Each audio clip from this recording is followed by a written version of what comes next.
জুলাই সনদ সংস্কার প্রস্তাব এবং গণভোট এইটা নিয়ে সরকার উপেক্ষার নীতি অবলম্বন করছে। আমরা 70% মানুষের ভোটকে গণভোটকে আমরা অস্বীকার করতে পারি না, অগ্রাহ্য করতে পারি না।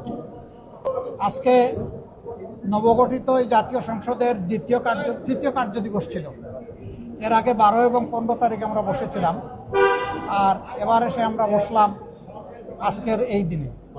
আপনারা জানেন যে 15 তারিখ আমরা যখন বের হয়ে যাই তখন আপনাদের কাছে আমরা বলেছিলাম জুলাই সনদ সংস্কার প্রস্তাব এবং গণভোট এইটা নিয়ে সরকার উপেক্ষার নীতি অবলম্বন করছে। আমরা 70% মানুষের ভোটকে গণভোটকে আমরা অস্বীকার করতে পারি না, অগ্রাহ্য করতে পারি না।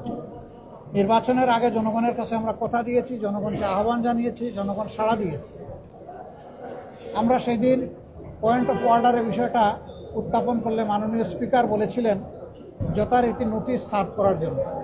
আজকে আমরা সেইভাবেই নোটিশ দিয়েছিলাম এবং নোটিশের উপরে আলোচনা শুরু হয়, নোটিশ পড়ে শোনানো হয়।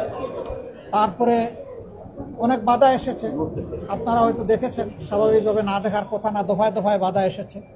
সকল বাধা উপেক্ষা করে শেষ পর্যন্ত স্পিকার মহোদয় রুলিং দিয়েছেন যে এটা আগামী 31 তারিখ 2 ঘন্টা এটার উপরে আলোচনা হবে। এরপরে আলোচনায় কি হয় আমরা দেখব ইনশাল্লাহ। তবে আমরা আশা করব যে এখানে সরকারি দল তারা আমাদেরকে সহযোগিতা করবেন। আমরা সকলেই অঙ্গীকারবদ্ধ ছিলাম যে অর্ডারে জাতীয় সংসদের নির্বাচন হয়েছে সেই একই অর্ডারে গণভোটও অনুষ্ঠিত হয়েছে। একটা জায়েজ আর একটা না জায়েজ এটা হতে পারে না। জুল হারাম আর গুস্ত হালাল এটা হওয়ার কোনো প্রশ্নই উঠে না। যদি নাজাইজ হয় দুইটাই নাজাইজ হয়ে যাবে। এই সংসদ স্বাভাবিকভাবে গঠিত হয়নি, একটা বিশেষ প্রেক্ষাপটে অনেক ত্যাগ এবং কুরবানি, অনেক রক্তের উপর এই সংসদ গঠিত হয়েছে। তো আমরা এখন অপেক্ষায় আছি, 31 তারিখ আলোচনা হবে, আলোচনায় আমরা অংশগ্রহণ করব। আমরা আশা করব জুলাই চেতনাকে, জনগণের আকাঙ্ক্ষাকে, 70% মানুষের দেওয়া ম্যান্ডেটকে সরকারি দলও সহযোগিতা করে এটাকেও গ্রহণ করে নেবে এবং এর মধ্য দিয়ে এই সংকট অবসান হবে ইনশাআল্লাহ। বিরোধী নেতা এর আগে স্পিকার আপনাদেরকে বলেছিলেন নোটিশ দেওয়ার জন্য, আজকে আপনারা নোটিশ দিলেন, কিন্তু আমরা দেখছিলাম স্বরাষ্ট্রমন্ত্রী সহ সরকার দলের কিছু এমপি আপনাদেরকে বাধা দিচ্ছিল বিষয়টা নিয়ে। এটা হওয়ার কারণ কি? কারণ আপনারা তো নোটিশ দিলেন।